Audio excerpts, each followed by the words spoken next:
She thought it was just another ride. Colleen Stan had hitchhiked dozens of times. She was careful, smart, and trusted her gut. But this time, her gut was wrong. When she got into that blue Dodge Colt, she had no idea she was stepping into a trap that would take away her name, her voice, and nearly her mind. What followed was one of the most terrifying and heartbreaking kidnapping cases in American history. A young woman hidden inside a wooden box under a bed for 7 long years. No sunlight, no fresh air, no hope. Only fear, and a cruel lie that convinced her escape meant death. This is the story of Colleen Stan and the man who made her vanish from the world. It was 1977. Colleen Stan was 20 years old and living in Eugene, Oregon. She was bright, independent, and heading to Northern California to visit a friend for her birthday. To get there, she hitchhiked, a common thing in the 70s. She'd done it before. She knew the risks, and she was picky. She let several cars pass before finally accepting a ride. A man, his wife, and their baby pulled up in a blue car. They seemed normal, safe. Colleen smiled, got in the back seat, and the trip began. The man driving was named Cameron Hooker. His wife, Janice, sat beside him. They chatted casually. Everything seemed fine at first, but something felt off. They stopped at a gas station, and Colleen went to use the bathroom. She later said she felt a strange, strong urge to run, to climb out the window, but she didn't. She talked herself out of it. And when she got back in the car, the doors locked. Not long after they left the gas station, the mood changed. Cameron turned off the main road onto a remote side street in Red Bluff, California. Without warning, he pulled the car over. Colleen was terrified. Before she could even react, Cameron put a knife to her throat. He forced her to put on a strange device, a kind of homemade head box. Thick, heavy, padded to block sound. No eye holes. Once it was on, she couldn't see, couldn't hear, could barely breathe. Cameron and Janice took her to their home. And that's where the nightmare truly began. They stripped her, chained her, and introduced her to the box, a small coffin-like wooden container that slid under their bed. It was barely high enough to let her lie flat. No room to sit, no space to turn. It was pitch black. No air holes, no windows. For most of the day, every day, for 7 years, Colleen Stan lived in that box. You're probably wondering, why didn't she run? Why didn't she scream the first chance she got? The answer is chilling. Cameron didn't just control her body, he controlled her mind. He told Colleen about a powerful group called The Company. He said they watched everything. If she tried to escape, they would kill her, her family, and anyone who helped her. He made her sign a fake contract saying she agreed to be his slave. He burned her real name and gave her a new one, Kay. That's all she was allowed to be. Over time, he let her out of the box for short periods, to clean, to cook, to take care of his kids. And still, she didn't run, because she truly believed she was being watched. Would you have believed it too, after months in darkness? After being trapped so long that freedom itself felt dangerous? Colleen Stan wasn't weak. She was brainwashed. And the worst part, her captor had done this before. Months passed. Colleen lived in silence, fear, and darkness, locked away like a secret. But one day, Cameron did something strange.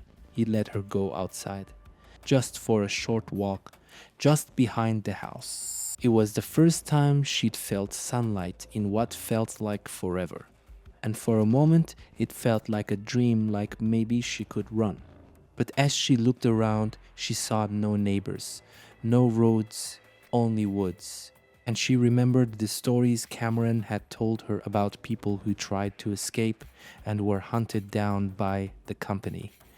She was convinced her family was being watched. She was convinced she'd die if she ran. So she didn't.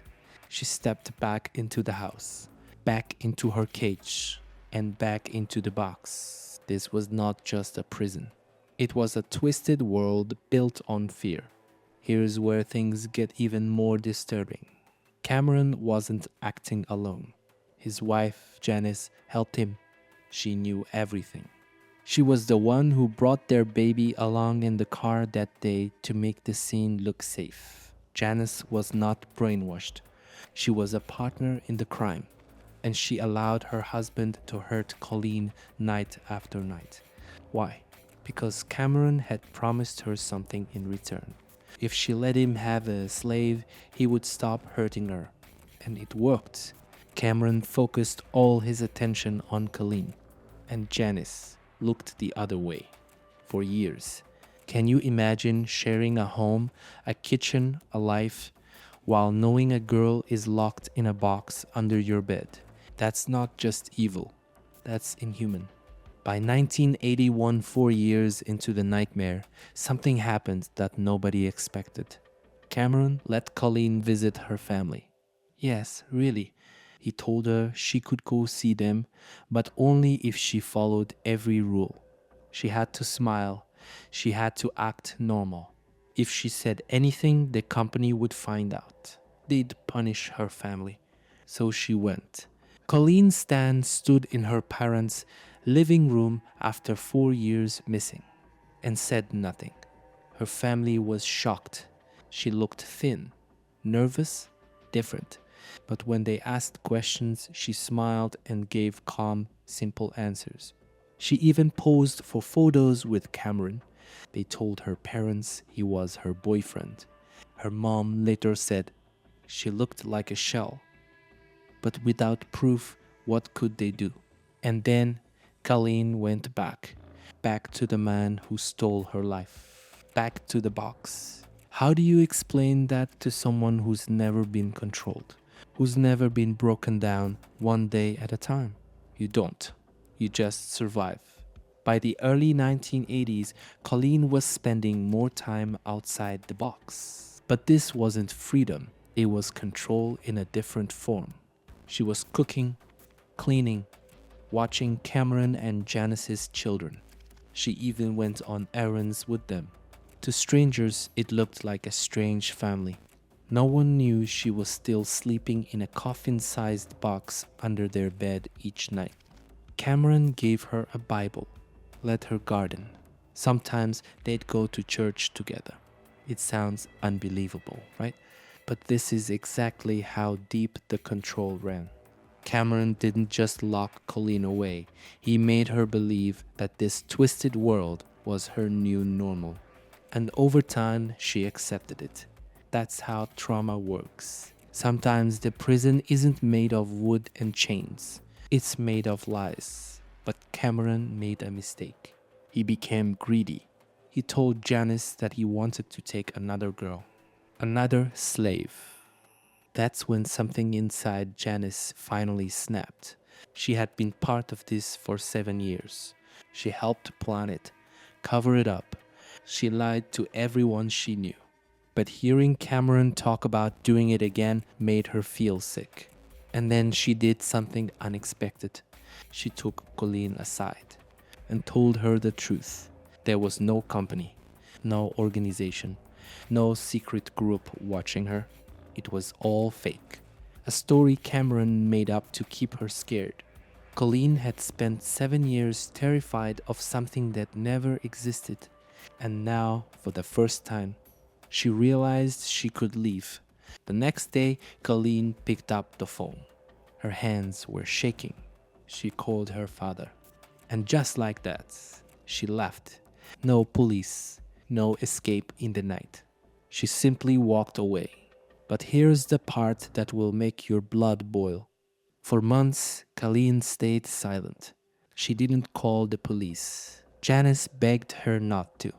She told her Cameron had changed. She promised he wouldn't hurt anyone else. And Colleen, still recovering from years of fear, agreed. It wasn't until Janice herself went to the police that the truth finally came out. But the question was, would a jury believe it? The case was so strange, so hard to imagine, that many people thought it had to be fake, a lie, a made-up story. But the box, the contracts, the photos, they were all real. And soon the world would hear what happened in that quiet house in Red Bluff, California. In 1985, Cameron Hooker finally stood trial. He was charged with multiple crimes, including kidnapping, sexual assault, and using threats to control another person. When the details came out in court, even the most seasoned officers and lawyers were shaken.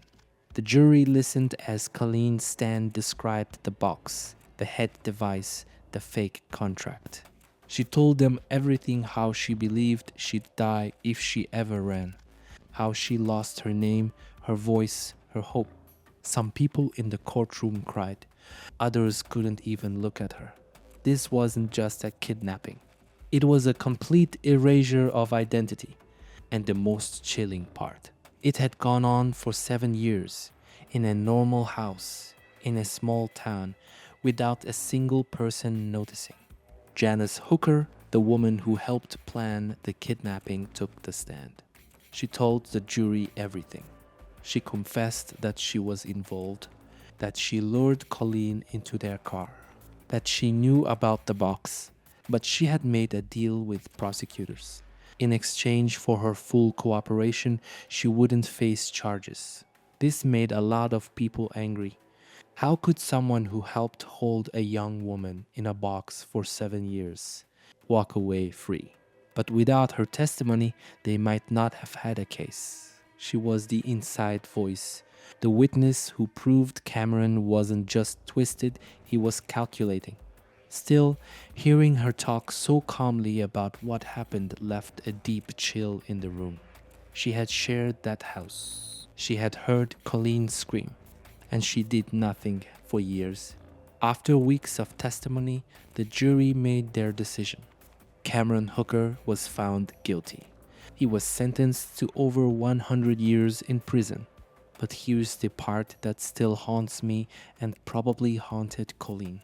He never showed remorse, never apologized, never admitted he did anything wrong. In his mind, what he did was normal. Colleen Stan didn't watch the sentencing. She didn't need to. She was already doing the harder thing, rebuilding her life. But even with Cameron behind bars, the scars stayed. Emotional, deep, invisible to others. Because trauma doesn't end when the captor is caught. It lingers. It rewrites the way you see the world. And Colleen would carry those 7 years with her forever. When the story hit the news, people were stunned. A woman held in a box under a bed for 7 years and no one knew. It didn't seem real. Some people called it the most extreme kidnapping case they'd ever heard. Others didn't believe it at all. How could she not escape? Why didn't she tell her family? Was she lying? These were actual questions thrown at Colleen Stan.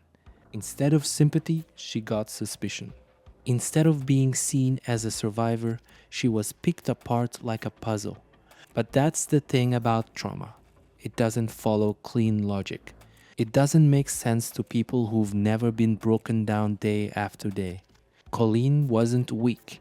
She was conditioned, controlled, and now she had to survive all over again, this time in public. After Cameron's trial, Colleen tried to go back to normal life. But what does normal even mean after something like that? She had missed 7 years of the world. Music, news, technology, everything had moved forward while she was locked in silence. She didn't just have to rebuild her life, she had to relearn it. There were nightmares, anxiety, moments when she couldn't walk into a dark room without shaking. She stayed close to her family. She went to therapy. She got a job. And slowly, piece by piece, she began to come back to herself. But she never forgot the box, the dark, the feeling of being invisible even while alive. That kind of memory never fades. It just hides beneath the surface, waiting. As years passed, more people heard about Colleen's story, but not everyone reacted with kindness. Some writers, journalists, and even psychologists began questioning her version of events. They said the story was too strange, that no one would stay in a box that long unless they wanted to, that she must have had a choice. It's one thing to doubt, it's another to blame the victim. And Colleen Stan felt that blame. People asked her if she enjoyed the attention, if she was exaggerating, if the entire story was fake. But the evidence was real. The photos were real. The contracts, the head box, the wooden crate, all real. Still, public opinion didn't always care about proof. And Colleen, once again, found herself trapped. Not in a box this time, but in the cruel whispers of disbelief. Years after escaping, Colleen Stan did something incredibly brave. She spoke publicly about what happened, not in a courtroom, not behind closed doors, but in interviews on camera, in front of the very world that doubted her. She didn't yell. She didn't cry. She just told the truth calmly, clearly, and with deep pain in her eyes. She wanted people to understand how fear works, how manipulation works, how a person can be made to believe that freedom is a trap. Colleen didn't just share her story, she owned it. And in doing so, she gave power back to survivors who had been silenced. It was never about attention. It was about saying, "This happened, and I'm still here." In 2015, something happened that no one expected. Cameron Hooker became eligible for parole. Yes, the man who locked Colleen in a box for 7 years was now asking for release. It shocked everyone. Even though his sentence was over 100 years, changes in parole laws gave him a chance to walk free early. Colleen heard the news, and even though she had built a new life, even though decades had passed, she said the fear came rushing back like no time had passed at all. She wrote a statement. She stood firm, and when the day came, the parole board said no. Cameron Hooker would stay in prison. But the fact that it was even possible was terrifying. Colleen Stan never became a celebrity. She didn't seek fame. She simply lived. Quietly, privately, she married, had a daughter, worked at a women's shelter, helping others who were going through their own nightmares. She once said that she didn't want people to remember her as the girl in the box. She wanted to be remembered as a survivor, not a symbol. But her story did become a symbol for how far abuse can go, for how dangerous silence can be, for how incredibly strong the human spirit truly is. And today, when people talk about survival, real, brutal, unthinkable survival, they talk about Colleen Stan. Now, stop for a second and ask yourself this. How many houses have you passed that looked perfectly normal, but hid something awful inside? How many smiles have you trusted that could have been masks? Cameron Hooker was not some monster in the shadows. He was a husband, a father. He lived in a quiet neighborhood. He went to church. He held barbecues. And under his bed, a girl was fighting to stay sane. This case isn't just about one man's cruelty. It's about the terrifying invisibility of control, about how trauma can look calm on the outside and be screaming on the inside. It makes you wonder how many people are still trapped right now, in ways we can't see. How many are waiting for someone to notice. Colleen Stan survived something most of us can't even imagine. She didn't just live. She endures. She lost 7 years, her youth, her trust in people, her safety. But she didn't lose herself. Her story isn't about what was done to her. It's about what she did next. She chose not to stay hidden. She chose to help others. She chose to speak when silence would have been easier. And as much as we wish this was just a story from the past, it's not. There are still boxes out there, some made of wood, some made of fear, some made of lies. So, what would you do? If someone you knew, someone smiling, polite, quiet, was living right above a secret no one believed, would you see the signs? Would you hear the silence? Would you believe them when no one else did? Because that might be the difference between another story like Colleen's and a life saved before it's too late. If stories like this matter to you, hit that subscribe button, turn on the bell, and share this video. The more we talk about these hidden cases, the fewer people suffer in silence.